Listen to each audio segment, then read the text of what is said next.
தற்போதைய அரசாங்கத்தின் கீழ் மலேசியர்கள் தங்கள் சமய நம்பிக்கைகளை கண்ணியத்துடனும் மரியாதையுடனும் பின்பற்றுவதற்கான சுதந்திரத்தை அனுபவிக்கிறார்கள் என்று பினாங்கு இந்து அறப்பணி வாரியத்தின் தலைவர் RSN ராயர் தெரிவித்துள்ளார்.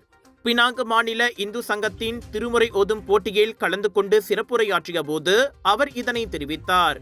மாநில இந்து சங்கம் அதன் தலைவர் தர்மன் தலைமையில் திருமுறை ஓதும் விழாவை சிறப்பாக நடத்தியதோடு இந்த நிகழ்வில் 800க்கும் மேற்பட்ட சிறார்கள் கலந்து கொண்டது மகிழ்ச்சி அளிப்பதாக பினாங்கு ஜெலுத்தோங் நாடாளுமன்ற உறுப்பினருமான ராயர் கூறினார்.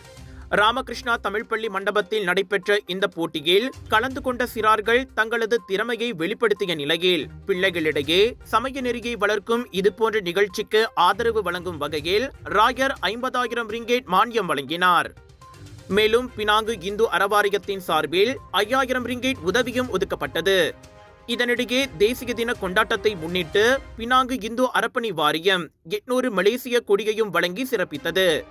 இளைய தலைமுறையினர் ஜாலூர் கமிலாங்கை மதிக்க வேண்டும் என்பதோடு நமது முன்னோர்களின் தியாகங்கள் மூலம் நாடு சுதந்திரம் பெற்றது என்பதை மறந்துவிடக்கூடாது என செனட்டர் டாக்டர் லிங்கேஸ்வரன் இந்த நிகழ்வில் கலந்து கொண்டபோது கேட்டுக்கொண்டார். ஒற்றுமையை பாதுகாப்பதன் மூலமே நாட்டின் சிறந்த எதிர்காலத்திற்கு உத்தரவாதமாக இருக்க முடியும் என அவர் நினைவுறுத்தினார். பினாங்கு இந்து சங்கம் மற்றும் பினாங்கு இந்து அறப்பணி வாரியத்திற்கிடையே நெருக்கமான ஒத்துழைப்பை இந்த நிகழ்ச்சி ஏற்படுத்தியுள்ளது.